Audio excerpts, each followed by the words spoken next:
Mon frère s'est moqué de moi sans arrêt, mes vêtements, ma carrière, mon mari, mes enfants, tout. J'ai failli craquer, mais mon mari a serré ma main et a chuchoté, pas encore. Puis mon frère s'est vanté de son énorme contrat. J'ai passé un appel. Quand j'ai raccroché, son téléphone a sonné. Quelques secondes plus tard, son visage a pâli. Attends. Quoi? Je m'appelle Sylvia Monroe. J'ai 34 ans, et à Noël dernier, j'ai appris que parfois la personne qui rit le plus fort de votre vie est celle qui cache le plus de choses. J'étais entré dans la maison de mes parents en espérant un dîner paisible, une nuit où mes filles pourraient manger de la purée de pommes de terre, ouvrir de petits cadeaux, et croire que la famille signifiait la chaleur au lieu du jugement. Cet espoir a duré environ 12 minutes. Mon frère m'a regardé de haut en bas avant même que je n'enlève mon manteau et a demandé si je m'étais habillé pour le dîner de Noël ou pour aller chercher les courses. Tout le monde a gloussé comme si c'était inoffensif. Ensuite, il est passé à mon travail, l'appelant un petit boulot sur ordinateur portable. Il s'est moqué de mon mari pour avoir choisi une carrière stable et honnête au lieu de courir après l'argent. Il a même fait une blague sur le fait que mes enfants grandiraient avec mes petites ambitions de province. C'est à ce moment-là que ma fourchette s'est arrêtée à mi-chemin de ma bouche. J'ai senti ma poitrine brûler. Je voulais me lever, lui dire exactement ce que je savais, et effacer ce sourire suffisant de son visage juste là, devant le sapin. Mais sous la table, mon mari a serré ma main et a chuchoté, pas encore. Alors, je suis restée silencieuse. J'ai laissé mon frère continuer son spectacle. Je l'ai laissé se vanter du plus gros contrat de sa carrière, celui qui, selon lui, prouverait enfin qui était la véritable réussite de la famille. Ensuite, j'ai pris mon téléphone et j'ai passé un appel. J'ai dit moins de 20 mots. Quand j'ai raccroché, son téléphone a sonné presque instantanément. Il a répondu avec ce même sourire arrogant, mais en quelques secondes, son visage a pâli. Avant que je vous dise ce qui s'est passé après cet appel, dites-moi ce que l'on ressent à Noël là où vous êtes en ce moment. Est-ce paisible, lourd, ou le genre de silence qui annonce que quelque chose est sur le point de se briser? J'avais l'habitude de penser que ma famille ne comprenait pas mon travail parce qu'il était compliqué. Mais en vieillissant, j'ai réalisé de plus en plus qu'ils n'avaient jamais essayé de le comprendre du tout. Pour eux, le succès devait être bruyant. Il devait s'accompagner d'un camion dans l'allée, d'une chemise avec le logo d'une entreprise, d'une poignée de main, d'une photo encadrée, et d'histoires assez impressionnantes pour être répétées à l'église. Mon frère Grant avait tout cela. Il possédait une petite entreprise de construction, ou du moins c'est ainsi qu'il la décrivait. Il portait des bottes cirées qui n'avaient jamais touché la boue, transportait des plans qu'il lisait à peine, et parlait de contrats comme s'il construisait la moitié de l'État à main nue. Mes parents adoraient ça. Ma mère, Hélène, publiait des photos de lui en ligne avec des légendes comme « tellement fier de notre fils travailleur ». Mon père, Howard, hochait la tête chaque fois que Grant parlait d'appels d'offres, de permis et de fournisseurs, même quand je savais qu'il n'en comprenait pas la moitié, parce que Grant avait l'air confiant. Tout le monde le traitait comme l'histoire de réussite de la famille. Moi, en revanche, je travaillais depuis la maison. Je dirigeais une petite entreprise de conseil en conformité et en révision de contrats appelée Clearline Contract Review. Ce n'était pas prestigieux. Je vérifiais les exigences des subventions, les documents de cautionnement, les certifications des sous-traitants, les budgets, les factures, et les règles de financement public. Mon travail consistait à m'assurer que les organisations ne perdaient pas d'argent parce que quelqu'un avait menti sur un formulaire, caché une licence manquante, ou fait passer un projet avant que les chiffres n'aient de sens. C'était un travail silencieux, un travail important, le genre de travail que personne ne remarque à moins qu'il ne manque. Et parce que je le faisais depuis un bureau dans un coin de ma maison, souvent avec l'une de mes filles en train de colorier à côté de moi et la machine à laver bourdonnant en arrière-plan, ma famille a décidé que ce n'était pas un vrai travail. Ma mère a un jour appelé cela mon petit truc de paperasse. Mon père a demandé si je prévoyais toujours de réintégrer le marché du travail quand les filles seraient plus grandes. Grant aimait dire que j'avais fait de l'organisation un trait de personnalité. J'en ai ri pendant des années parce que c'est ce qu'on m'avait formé à faire. Sourire. Laisser passer. Ne pas rendre la table mal à l'aise. Mon mari Caleb comprenait cependant. Caleb était professeur d'enseignement professionnel dans un lycée. Il enseignait le travail du bois, le dessin technique et les réparations domestiques de base à des adolescents qui avaient souvent plus besoin d'un adulte stable que d'une énième leçon.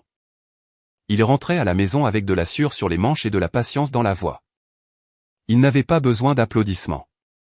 Cela faisait que Grant ne l'aimait pas de manière silencieuse parce que Caleb était tout ce que Grant prétendait être. Utile, calme, respecté et honnête. Nous avions 2 filles, Iris et Mabel. Iris avait 8 ans, elle était pensive et observatrice, le genre d'enfant qui remarquait quand les adultes utilisaient des voix douces pour dire des choses cruelles. Mabel avait 5 ans, elle était brillante et intrépide, encore assez jeune pour croire que Noël rendait tout le monde plus gentil. Je voulais protéger cette croyance aussi longtemps que je le pouvais. C'est pourquoi j'ai presque dit non quand ma mère m'a envoyé un message 2 jours avant Noël. Dîner à 6 heures précises. Ton frère a de merveilleuses nouvelles. Apporter quelque chose de beau. Cette dernière partie signifiait qu'elle ne me faisait pas confiance pour m'habiller correctement, cuisiner correctement, ou me présenter correctement. Caleb l'a lu par-dessus mon épaule et a dit, nous ne sommes pas obligés d'y aller. Mais nous savions tous les deux que ce n'était pas si simple. Si nous rations le dîner de Noël, ma mère en ferait une tragédie. Grant dirait que j'étais jalouse. Mon père demanderait pourquoi je devais toujours être difficile. Alors, nous y sommes allés.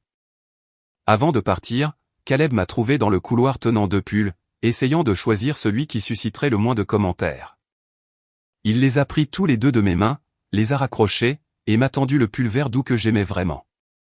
Porte ce qui te fait te sentir toi-même, a-t-il dit. Ce qu'il ne savait pas encore, c'est que les merveilleuses nouvelles de Grant étaient déjà passées sur mon bureau des semaines plus tôt.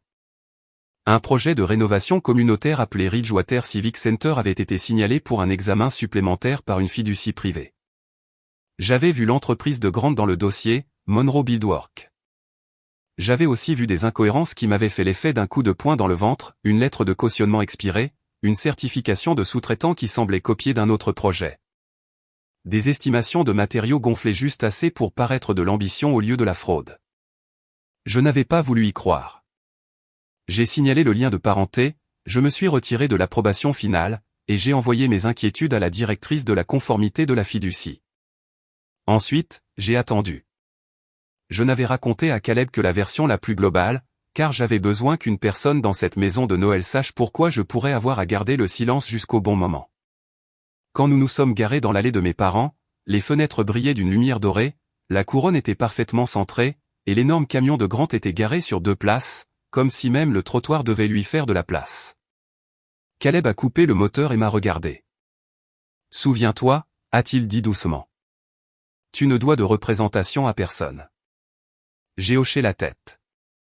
Mais quand j'ai vu Grant à travers la fenêtre de devant, riant à côté du sapin, tenant un verre comme un homme attendant des applaudissements, j'ai su que ce dîner n'allait pas être paisible. La première insulte est arrivée avant même que mes filles n'enlèvent leur manteau.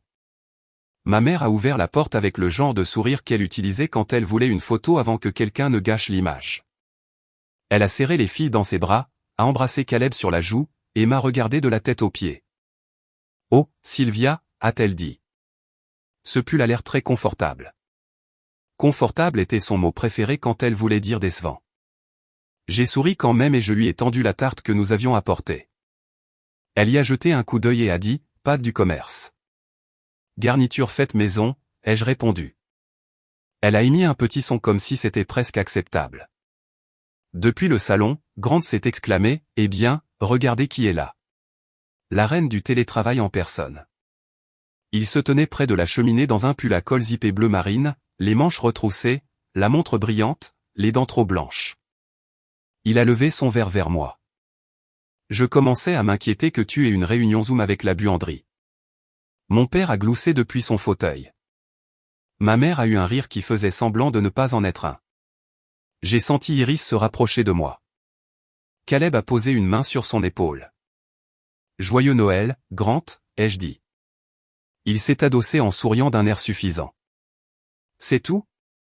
Pas de discours sur les limites et la charge mentale? J'ai entendu dire que c'est ce dont parlent toute la journée les gens qui travaillent à la maison. Je me suis dit de respirer. C'était Noël. Les filles regardaient. Pendant la photo de famille, ma mère nous a déplacés comme des meubles. Grant au milieu, bien sûr, mon père à côté de lui. Ma mère de son autre côté. Caleb, les filles et moi avons été placés près du bord. Grant a regardé mes filles et a dit, tenez-vous droite, les filles.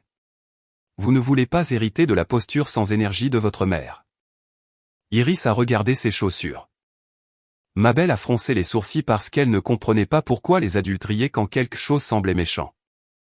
La mâchoire de Caleb s'est crispée, mais il n'a pas parlé. Pas encore. Le dîner a commencé avec du jambon glacé, de la purée de pommes de terre, des haricots verts, des petits pains et de la sauce aux canneberges. Personne ne se touchait, mais tout le monde faisait des compliments. Pendant environ 10 minutes, la conversation est restée prudente. Puis Grant s'est reculé et m'a regardé comme s'il attendait les projecteurs.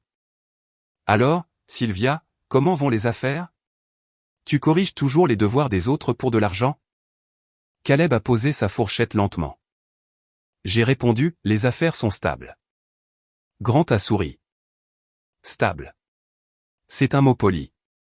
Comme quand une maison est petite, mais que tu l'appelles confortable. Ma mère a dit, Grant, sois gentil. Mais elle souriait. Il a pointé sa fourchette vers Caleb. Et toi, mon gars? Tu apprends toujours aux enfants à clouer des nichoirs? Caleb a souri doucement. Des étagères ce mois-ci, en fait. Certains de mes élèves ont construit de meilleures étagères que des adultes que je connais. Grant a ri. Et, je respecte ça. Chaque famille a besoin de quelqu'un de bricoleur. Je veux dire, tout le monde ne peut pas diriger de vrais projets. Certaines personnes doivent réparer les armoires après le départ de ceux qui ont réussi. Mon père a ri plus fort qu'il n'aurait dû. J'ai regardé le visage de Caleb rester calme, et ce calme a aggravé ma colère parce que je savais qu'il choisissait la dignité dans une pièce qui ne le méritait pas. Grant s'est tourné vers moi. Vous deux êtes parfaits ensemble. Vraiment. Un professeur et une dame de la paperasse. Très stable, très humble, une vraie énergie de bond de réduction du gouvernement. Mabel a chuchoté, maman, ça veut dire quoi énergie de bond de réduction? Grant l'a entendu et a souri. Cela veut dire que ta maman est pratique, ma chérie. Les gens pratiques sont importants. Ils rappellent aux gens ambitieux ce qu'il ne faut pas devenir. C'est à ce moment-là que ma fourchette s'est figée. Caleb a déplacé sa main sous la table et l'a posée sur la mienne. Ses doigts ont pressé doucement, non pas pour me faire taire, mais pour m'ancrer. Pas encore, a-t-il chuchoté si doucement que je pouvais être la seule à l'entendre. J'ai avalé la phrase qui brûlait dans ma gorge. Grant a continué parce que les gens comme lui confondent la retenue avec la faiblesse. Il a parlé de la façon dont les filles auraient besoin de modèles forts. Il a dit qu'Iris était gentille mais trop sensible. Il a dit que Mabel avait beaucoup d'énergie mais avait besoin de quelqu'un pour lui apprendre à la canaliser dans quelque chose d'utile. Ensuite, il m'a regardé directement et a dit, sans rancune, Sylvie, mais tu ne peux pas élever des gagnants si tu passes toute ta vie à éviter le monde réel. La pièce est devenue silencieuse, mais pas assez silencieuse. Ma mère a ajusté sa serviette. Mon père a pris une gorgée de vin. Les yeux d'Iris se sont remplis de larmes. Elle a essayé de se cacher. C'est à ce moment-là que quelque chose a changé en moi. J'ai cessé de vouloir qu'il s'excuse. J'ai cessé de vouloir que mes parents me défendent. J'ai cessé de vouloir que la pièce devienne soudainement juste. J'ai commencé à vouloir que la vérité arrive exactement à la bonne seconde. Ma mère a dû sentir le changement sur mon visage parce qu'elle m'a lancé ce regard d'avertissement familier. Sylvia, a-t-elle dit, ne rends pas ce Noël tendu. Je l'ai regardé. Ce n'est pas moi qui l'aurais entendu. Grant a ri. Tu vois, c'est ce que je veux dire. Tu prends toujours tout personnellement. Nous nous amusons. C'est Noël. Mon père a hoché la tête. Ton frère ne fait que plaisanter. Il travaille dur. Laisse-le profiter de son moment. Grant a levé son verre. Merci, papa. Enfin quelqu'un qui comprend la réussite. Puis il s'est tourné vers moi avec le sourire le plus satisfait que j'ai jamais vu. En fait, cela me rappelle quelque chose. J'allais attendre le dessert, mais puisque nous parlons de réussite, j'ai une nouvelle. Une grande nouvelle. Le visage de ma mère s'est illuminé. Mon père s'est redressé. Grant a attendu que tous les regards soient fixés sur lui. Ensuite, il a dit, Monroe Buildwork est sur le point de remporter la rénovation du Ridgewater Civic Center. Près de 5 millions de dollars. Le plus gros contrat de ma carrière. Il a fait une pause, laissant le chiffre flotter au-dessus de la table. Et quand il sera signé, je pense que tout le monde ici pourra enfin admettre qui est la véritable réussite dans cette famille. Pendant une seconde, tout ce que j'ai entendu, c'est le bourdonnement du lustre de la salle à manger. Ridgewater Civic Center. Près de 5 millions de dollars. Le plus gros contrat de sa carrière. Grant l'a dit comme un discours de victoire, comme si la pièce devait se lever et le couronner. Ma mère s'est couvert la bouche, ravie. Mon père a dit, « Fils, c'est incroyable. » Caleb m'a regardé et je pouvais sentir la question dans son silence. « C'est celui-là » ? Oui, c'était celui-là. L'entreprise de Grant avait fait pression pour obtenir le projet Ridgewater, une rénovation financée par la fiducie Caldwell Community Trust. Le centre abritait des programmes parascolaires, des déjeuners pour personnes âgées, des ateliers de formation professionnelle et des distributions alimentaires le week-end. Ce n'était pas un hôtel de luxe ni un espace de bureau privé. C'était un endroit sur lequel les gens comptaient. C'est ce qui rendait le dossier posé dans ma file d'attente d'examen impossible à ignorer. Si l'argent était mal géré, la communauté en payerait le prix en premier. Grant a levé son verre à nouveau. C'est ce qui arrive quand on sort de sa petite bulle de confort et qu'on construit vraiment quelque chose. Ma mère rayonnait. Nous sommes tellement fiers de toi. Grant m'a regardé. Tu entends ça, Sylvie ? Construire, pas examiner, ni vérifier, ni envoyer des courriels aux gens au sujet des marges et des signatures. J'ai gardé une voix calme. Ridgewater est financé par la fiducie Caldwell Community Trust, n'est-ce pas ? Il a cligné des yeux, surpris que je le sache. Ouais.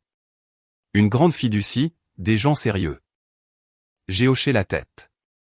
Et Northline Mutual garantit votre caution de bonne exécution. Son sourire a vacillé pendant une demi-seconde.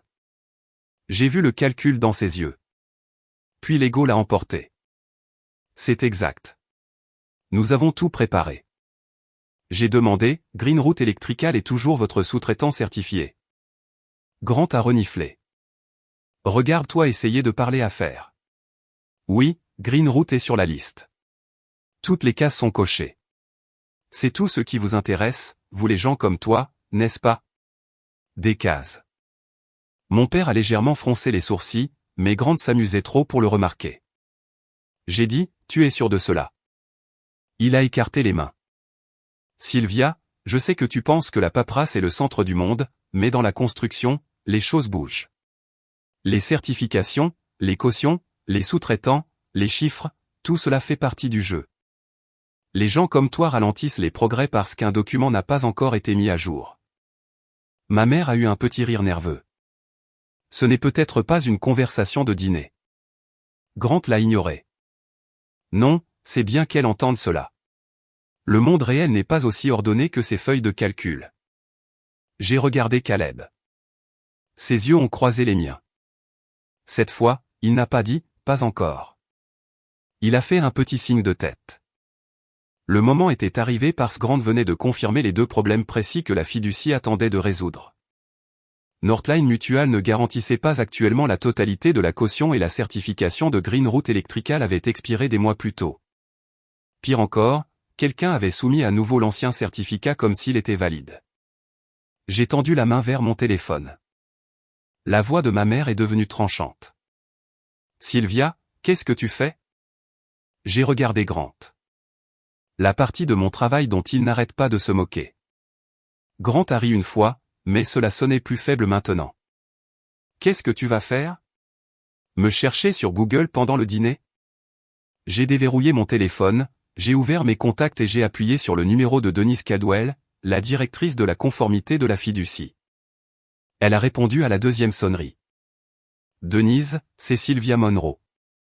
Je suis désolé de vous appeler le soir de Noël. Je ne le ferai pas si ce n'était pas urgent. » Grant a levé les yeux au ciel, faisant toujours son spectacle pour la table, mais son sourire était devenu figé. J'ai gardé une voix professionnelle. Il vient de confirmer que Northline et Greenroot sont présentés comme étant actifs. Si le premier déblocage est toujours programmé, je recommande d'activer la suspension et d'exiger une nouvelle soumission immédiate avant que le moindre fonds ne soit transféré. Denise est restée silencieuse un instant. Puis elle a dit, c'est compris. En êtes-vous certaine? J'ai regardé directement Grant. Oui. Il l'a dit devant des témoins. Elle a répondu, merci. Nous allons nous en occuper immédiatement. J'ai raccroché. La table était devenue silencieuse. Ma mère me regardait comme si j'avais giflé quelqu'un. Mon père m'a regardé, puis a regardé Grant. Grant s'est reculé et a forcé un sourire. Mignon. Très dramatique. Qui était-ce censé effrayer? Je n'ai pas répondu. J'ai croisé les mains sur mes genoux. 10 secondes se sont écoulées. Puis 20. Puis le téléphone de Grant a commencé à sonner. Il était posé à côté de son assiette, l'écran tourné vers le haut. Le nom qui s'y affichait a fait changer son visage avant même qu'il ne réponde. Il l'a attrapé et s'est levé trop vite, sa chaise raclant le sol. Ouais, c'est Grant. Son ton était fort, confiant, agacé. Puis il s'est immobilisé. La couleur s'est vidée de son visage si vite que c'était comme si quelqu'un avait retiré une prise.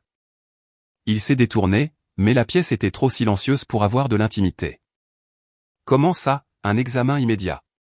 Non, le déblocage est déjà programmé. Nous avons des équipes prêtes. Cette certification est en ordre. C'est un problème de délai. Il a écouté. Sa mâchoire s'est légèrement ouverte. Non, ne contactez pas mon client directement. Je peux expliquer. Une autre pause. Ses yeux se sont posés sur moi, écarquillés maintenant, furieux et effrayés. Attendez, qu'est-ce qui vient de se passer, a-t-il dit dans le téléphone, mais il me regardait. Je me suis levé lentement.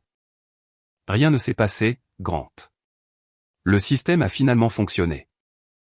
Il a baissé le téléphone juste assez pour que nous puissions entendre une voix qui parlait encore à l'autre bout. Ma mère a chuchoté, Sylvia, qu'est-ce que tu as fait? J'ai dit, je me suis assuré que de l'argent public ne quitte pas un compte sur la base de documents dont il savait qu'ils n'étaient pas en règle. La main de Grant tremblait autour du téléphone.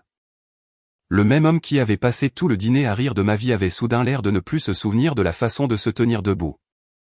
Grant a mis fin à l'appel sans dire au revoir. Pendant un moment, il est resté là à côté de la table, le téléphone à la main, la poitrine se soulevant et s'abaissant comme s'il avait couru dans la neige. Ma mère avait l'air horrifiée. Mon père avait l'air confus. Je connaissais bien cette confusion. C'était l'expression que les gens affichent quand la réalité refuse de correspondre à l'histoire qu'ils se racontent à eux-mêmes. Grant s'est ressaisi le premier, ou du moins a essayé. Il m'a pointé du doigt. Tu n'as aucune idée de ce que tu viens de faire. J'ai dit, je sais exactement ce que j'ai fait.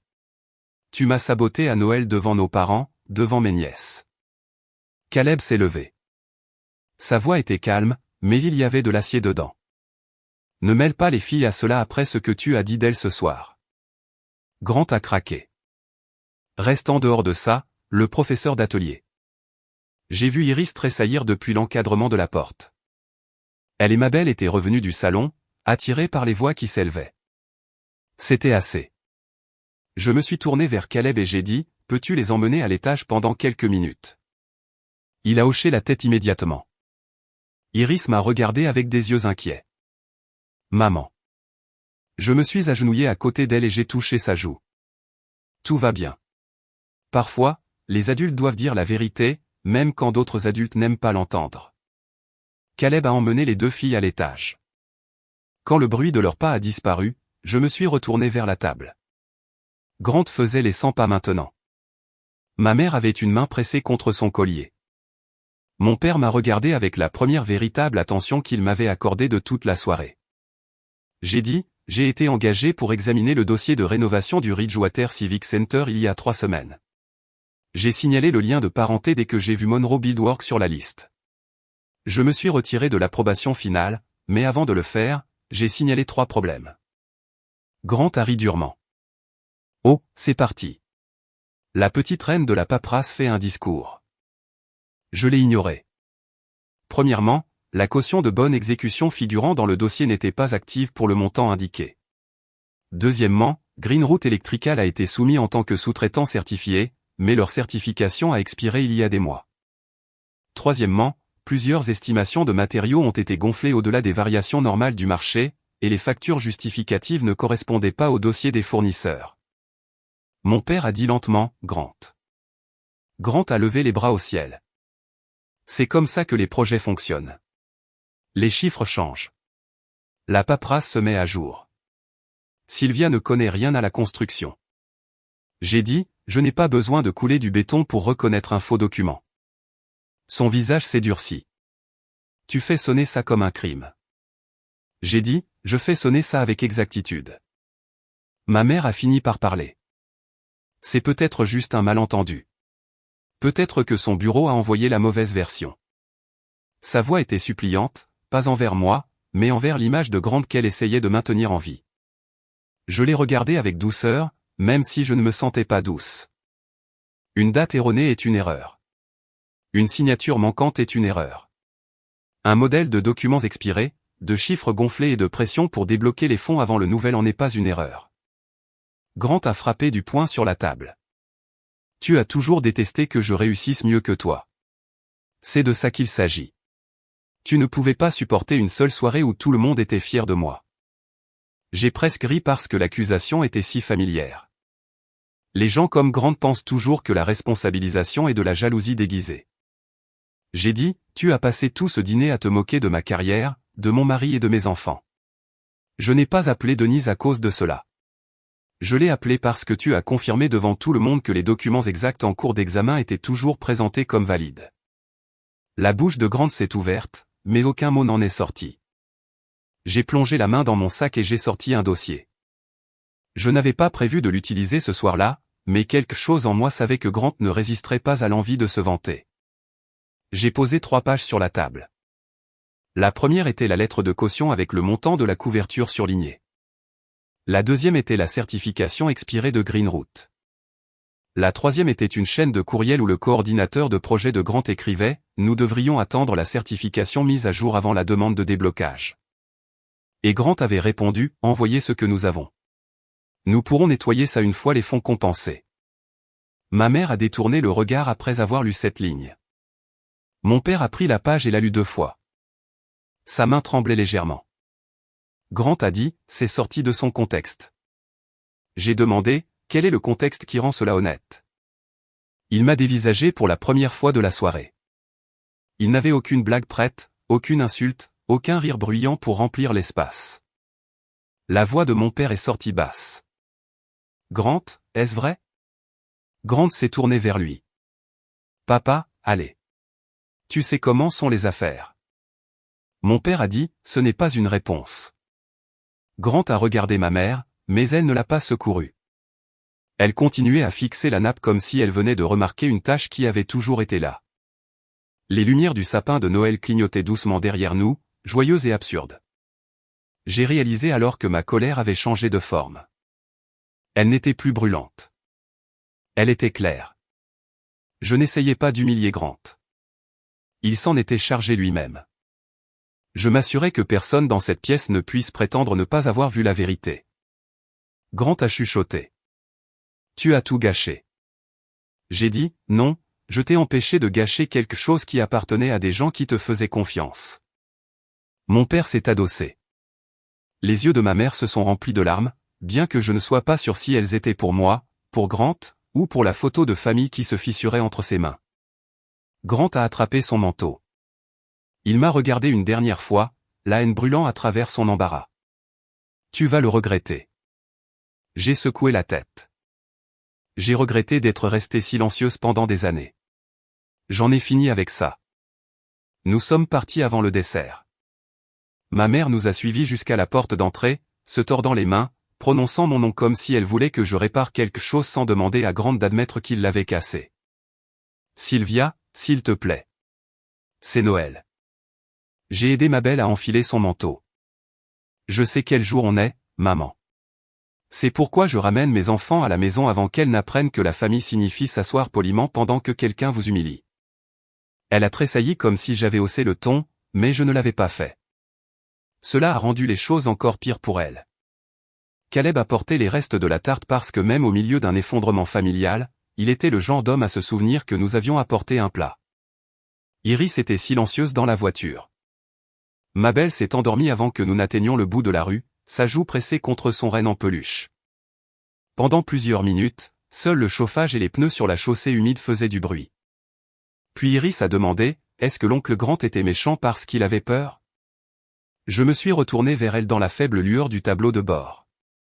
Peut-être, ai-je dit. Parfois, les gens se moquent des autres parce qu'ils ont peur que quelqu'un remarque ce qu'ils cachent. Iris y a réfléchi.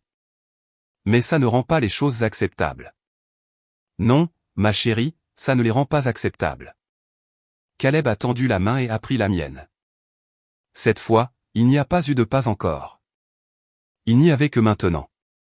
Nous sommes rentrés chez nous, nous avons mis nos pyjamas, préparé du chocolat chaud, et regardé la moitié d'un vieux film de Noël, même si personne ne prêtait vraiment attention. Après que les filles se soient couchées, je me suis assise à la table de la cuisine et j'ai pleuré pour la première fois de la nuit. Non pas parce que je regrettais l'appel. J'ai pleuré parce que se défendre peut encore faire mal, surtout quand on a attendu des années que quelqu'un d'autre le fasse en premier. Caleb s'est assis à côté de moi et a dit « Je suis fier de toi ». Le lendemain matin, ma mère m'a envoyé un message « Noël a été gâché ». C'était tout. Pas de « Est-ce que tu vas bien ?» Pas de « Je suis désolé qu'il t'ait parlé de cette façon ». Juste Noël a été gâché. J'ai fixé le message pendant un long moment. Puis j'ai posé le téléphone face vers le bas et j'ai préparé des crêpes avec mes filles. Vers midi, Grant a commencé à envoyer des messages, des longs, des colériques. Il m'a traité de vindicative. Il a dit que j'avais embarrassé la famille.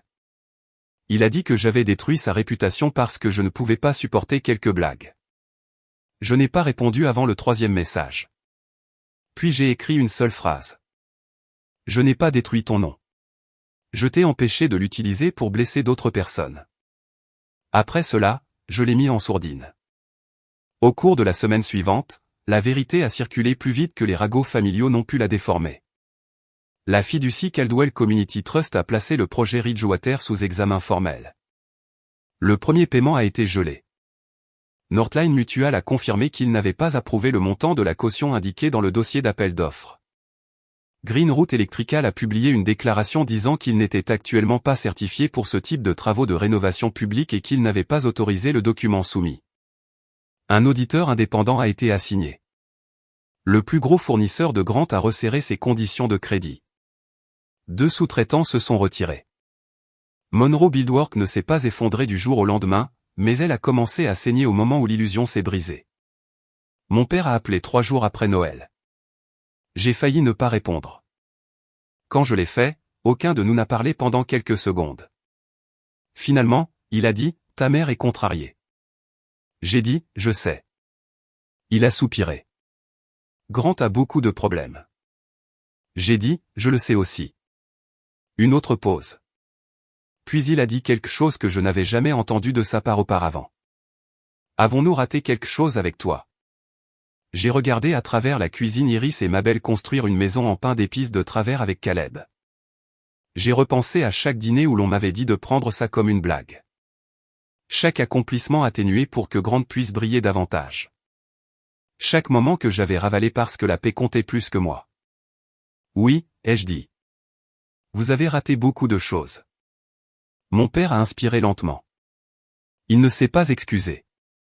Pas à ce moment-là, mais il n'a pas défendu Grant non plus. Et dans notre famille, c'était presque historique. Ma mère a pris plus de temps. Elle a envoyé des articles sur le pardon. Elle a envoyé une photo de Noël d'il y a 3 ans avec la légende « Des jours plus heureux ». Elle a envoyé un message demandant si je comprenais à quel point cela avait été difficile pour elle. Je n'ai pas répondu. Non pas parce que je voulais la punir, mais parce que j'apprenais que le silence pouvait être une protection au lieu d'une reddition. Pendant ce temps, l'image publique de Grant s'est effondrée. Il a supprimé la moitié de ses publications sur les réseaux sociaux. Le camion a disparu de son allée. Une page d'entreprise locale a retiré un article qui le qualifiait de leader montant de la construction. Il n'a pas été arrêté. Il n'a pas été emmené menotté. La vraie vie est rarement aussi cinématographique, mais il a perdu le contrat Ridgewater, la promotion dont il se vantait, et le respect facile qu'il avait emprunté à la confiance des autres. Pour le réveillon du Nouvel An, Caleb et moi sommes restés à la maison avec les filles. Nous avons fait de la soupe, regardé les feux d'artifice depuis la véranda arrière, et laissé les filles frapper des cuillères en bois contre des casseroles à minuit. Ce n'était pas luxueux. Cela n'aurait pas impressionné Grant. Mais quand Iris s'est penchée contre moi et a chuchoté « C'est une bonne soirée en famille », j'ai réalisé que j'avais passé des années à essayer de gagner une place à une table qui n'avait jamais été plus chaleureuse que celle que j'avais déjà. Le rapport final est tombé fin janvier. Monroe Beadwork avait soumis des documents de certification périmés, surestimé la couverture de la caution, et omis de divulguer les changements de sous-traitants avant de demander le premier déblocage de fonds. Le rapport ne parlait pas de fraude intentionnelle, mais les conséquences ont été suffisamment lourdes. Grant a complètement perdu la rénovation du Ridgewater Civic Center. Son entreprise a été retirée de la liste des entrepreneurs privilégiés de la fiducie Caldwell Community Trust pour une année entière. 2 appels d'offres en cours ont été suspendus. Sa banque a examiné sa ligne de crédit commercial et il a dû vendre le camion qu'il aimait en garer sur 2 places. Ma mère a cessé de publier des choses sur lui en ligne. Pour la première fois depuis des années, il n'y avait plus de légende familiale fière, de mise à jour sur le fils parfait, ni de photos mises en scène prétendant que tout allait bien. Début février, mon père a appelé et a demandé si nous voulions venir pour le dîner du dimanche. J'ai demandé si Grant serait là. Il a répondu oui, puis a ajouté « Je lui ai dit qu'il te devait des excuses ». Caleb m'a rappelé que nous n'étions pas obligés d'y aller, mais j'ai choisi de le faire. Non pas parce que tout était guéri, et non pas parce que je devais une autre chance à qui que ce soit. J'y suis allé parce que je voulais que mes filles voient que poser des limites ne signifie pas toujours s'enfuir. Parfois, cela signifie entrer dans la pièce en sachant exactement où se trouve la sortie. Grant avait l'air différent ce soir-là. Pas de veste avec logo, pas de montre coûteuse, pas de voix forte. Il se tenait près de la fenêtre, les mains dans les poches. Plus petit d'une certaine manière, bien que plus petit ne soit pas la même chose qu'humble. Après le dîner, il s'est éclairci la gorge et a dit « Sylvia, j'ai pensé à Noël. Peut-être que je suis allé trop loin. » L'ancienne moi aurait accepté cela juste pour mettre fin au malaise, mais Iris me regardait. Alors j'ai dit « Non, peut-être est ce que disent les gens quand ils veulent le pardon sans la responsabilité. Tu as utilisé mon mariage, mon travail et mes enfants comme divertissement. Tu as forcé mes filles à regarder leur mère se faire moquer, et tu t'attendais à ce que j'appelle ça de la famille. » La pièce est devenue silencieuse. Grant a regardé vers le bas et a finalement dit « Tu as raison. » J'étais en colère. J'étais embarrassé. Je détestais que ton petit travail ennuyeux s'avère plus important que tous mes grands discours. Je suis désolé, Sylvia, pas pour le contrat. Je suis désolé de la façon dont je t'ai traité. Je ne lui ai pas pardonné instantanément. Le pardon n'est pas un interrupteur, et certaines personnes n'apprennent le langage des excuses qu'après que les conséquences le leur ont enseigné. Mais je l'ai accepté comme une première étape. Je lui ai dit que s'il parlait un jour de Caleb ou des filles de cette façon à nouveau, nous partirions. S'il faisait à nouveau de moi la blague de la famille, nous partirions. Ma mère a pleuré et a dit qu'elle voulait seulement la paix. Je lui ai dit que la paix qui exige qu'une personne soit humiliée n'est pas la paix. C'est du contrôle. C'était la vraie leçon. Pas l'appel téléphonique, pas le visage pâle de Grant, pas le contrat gelé, pas le camion disparaissant de son allée. La vraie leçon était que la vérité peut être dite sans cruauté et que les limites peuvent être maintenues sans crier. Pendant des années, j'ai pensé qu'être une bonne fille signifiait ravaler chaque insulte pour que tout le monde puisse rester à l'aise. Mais le confort construit sur la honte de quelqu'un d'autre n'est pas une famille. C'est du théâtre. Une vraie famille n'exige pas qu'une personne se rapetisse pour qu'une autre puisse se sentir grande. Quand nous sommes partis ce soir-là, Iris a tenu ma main et a demandé « Maman, as-tu gagné ?» J'ai pensé à Grant, à mes parents, et à toutes les années où j'avais confondu le silence avec la paix. Puis j'ai serré sa main et j'ai dit « Non, ma chérie. J'ai juste arrêté de me perdre pour que les autres se sentent à l'aise. » Ce Noël-là, un appel téléphonique a fait taire mon frère. Mais la vraie victoire a été de voir mes filles apprendre que l'honnêteté compte. Le travail silencieux a de la valeur et personne n'a le droit de rire de votre vie juste parce qu'il partage votre sang. Nous espérons que cette histoire vous a offert une fin riche en émotions et un message de réflexion. Cette vidéo est fictive et a été réalisée uniquement pour le plaisir de la narration, le divertissement et la réflexion éducative. Nous espérons qu'elle vous encouragera à cesser de porter la culpabilité de choisir une vie plus saine, car se protéger de la douleur répétée n'est pas une trahison. C'est de la survie.